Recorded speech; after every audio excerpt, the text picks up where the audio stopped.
Welcome to Daily Office Devotions, where every Monday through Friday we draw insights from that day's scripture readings as given in the Book of Common Prayer. I'm Reggie Kidd, and I'm grateful to be with you.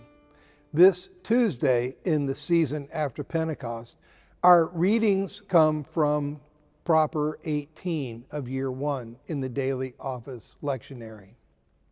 Mark's challenging ending.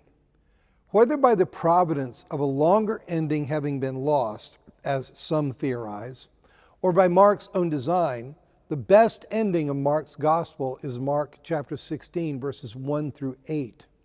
It's an odd ending because it records the witnesses to the empty tomb leaving it in fear. They went out and fled from the tomb, for trembling and astonishment had gripped them, and they said nothing to anyone, for they were afraid. Mark chapter 16, verse 8. Either way, we readers know exactly what those first witnesses knew. A, Jesus is God's Son, Mark chapter 1, verse 1, etc. B, He has given His life as a ransom for our sin, Mark chapter 10, verse 45.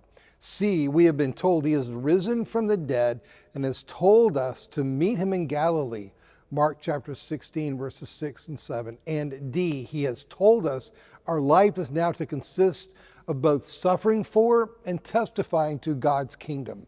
Mark chapter 13, verses 10, 19, and 24.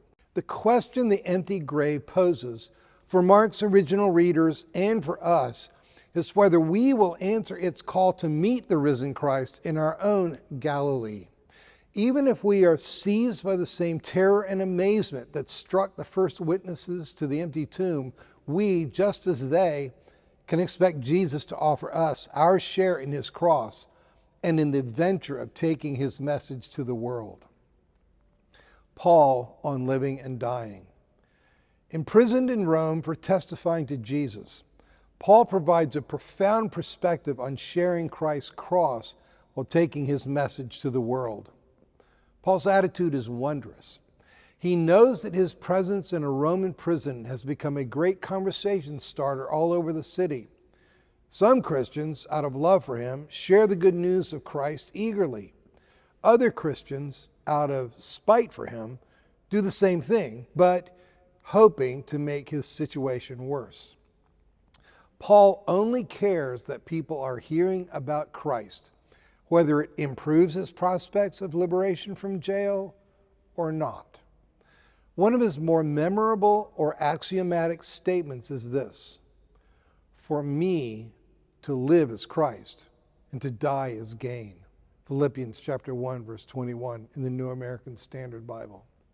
Here's the gist of Paul's saying: I'm okay in either case, no matter how this turns out. If my Christian friends are successful in making Christ more attractive in Caesar's courts, and if that leads to my release, then I will have more opportunity to live for Christ and tell others about Him. If my Christian enemies successfully irritate people by talking about Christ so much that it leads to my martyrdom, that's all the better. It's gain for me because it means I enter the nearer presence of the Lord. It's a win-win for me. I can only hope for half this confidence, half this equilibrium for myself. But I am so grateful these words are here in Scripture to stimulate, stir up, and inspire. We have been given the privilege of knowing the Lord and suffering for Him. For to you it has been granted for Christ's sake not only to believe in Him, but also to suffer for His sake. Philippians chapter 1, verse 29. We stand in a long line of those who have counted themselves blessed with this dual honor, to know Christ and to suffer for and with Him. See Philippians chapter 3, verse 10. 1 Kings on appearance and reality. What a contrast with King Omri and the line that he establishes in Israel. In terms of secular history and to all outward appearances, Omri's brief 12-year reign is successful. His rise ends a half-century of civil war in the northern kingdom. He establishes a stunningly beautiful new capital. He makes alliances with surrounding kingdoms that bring regional stability.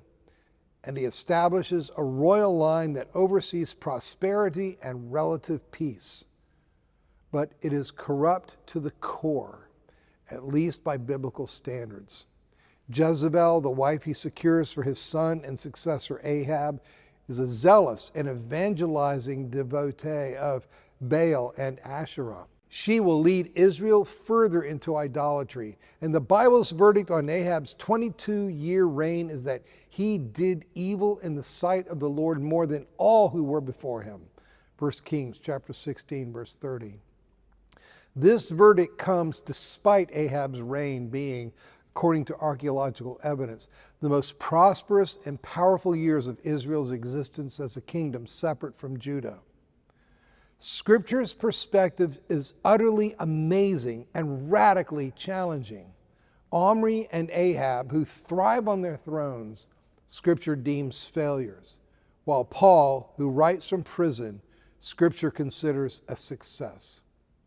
Indeed, the tomb is empty because Christ is risen, as Mark knows it is. Then everything is upside down. By dying we live, to bring news of true life to those whose existence is but a walking death. Be blessed this day.